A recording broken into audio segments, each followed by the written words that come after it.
Et bonjour à tous et à toutes, c'est Axel les clichés pour une nouvelle vidéo. On se retrouve sur la netteté des photos. Je filme actuellement depuis mon téléphone, donc si la qualité est plutôt médiocre, je m'en excuse. C'est un Galaxy S6, normalement je pense pas que la qualité soit pitoyable. Alors, déjà pour commencer, qu'est-ce qui va définir la netteté? Je vais être super clair. 3 points. De 1, ce qui va définir la netteté de vos photos. Alors, juste avant les 3 points, je vais vous dire que le nombre de mégapixels ne correspond pas du tout à la netteté de la photo. Il correspond au format de la photo. Aussi, il fait partie du format de la photo.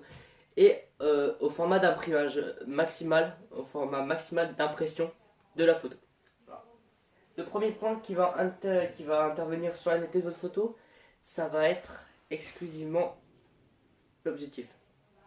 Selon, si vous avez un bon objectif d'un haut prix et qui a été recommandé par plusieurs livres photos, vous connaissez, hein, je préfère les placements de produits, mais Digital Photo par exemple, c'est super. Hein.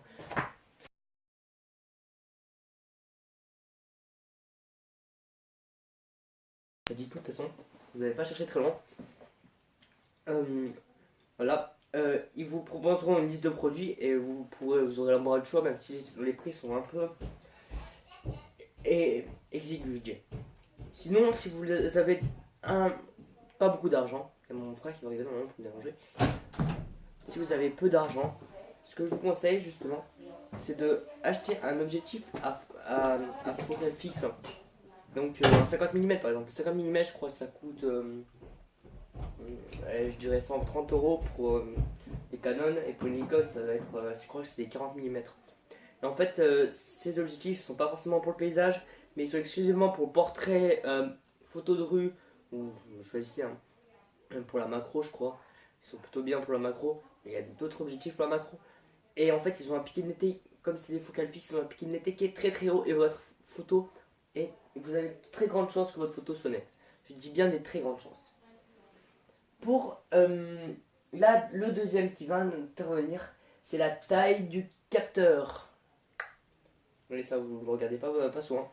Les capteurs, il y a différents types de capteurs. Il y a les 4 tiers, il y a les ASPC, il y a les grands formats, les moyens formats. Alors, les moyens formats sont mieux que les grands formats, hein. C'est pour vous dire. Voilà. Et vous avez le format plein, je crois. Il y a des trucs, bah, ça, c'est des trucs comme Hasselblad ou comme ça. Voilà. Donc, on va revenir donc sur les capteurs. Par exemple, sur cet appareil-là, il dispose, il me semble, d'un ASPC. L'ASPC, c'est le plus commun. Hein. Je crois que c'est un plein format, je crois.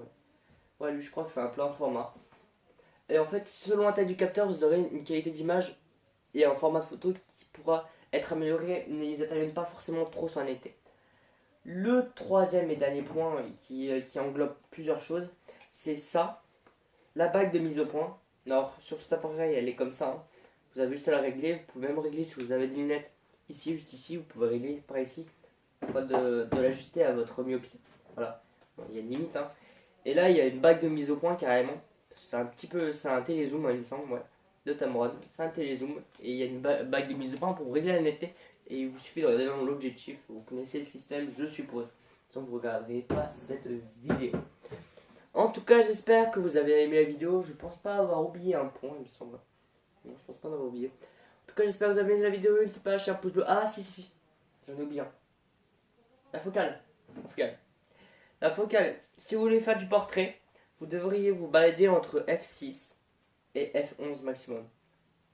Pour du portrait.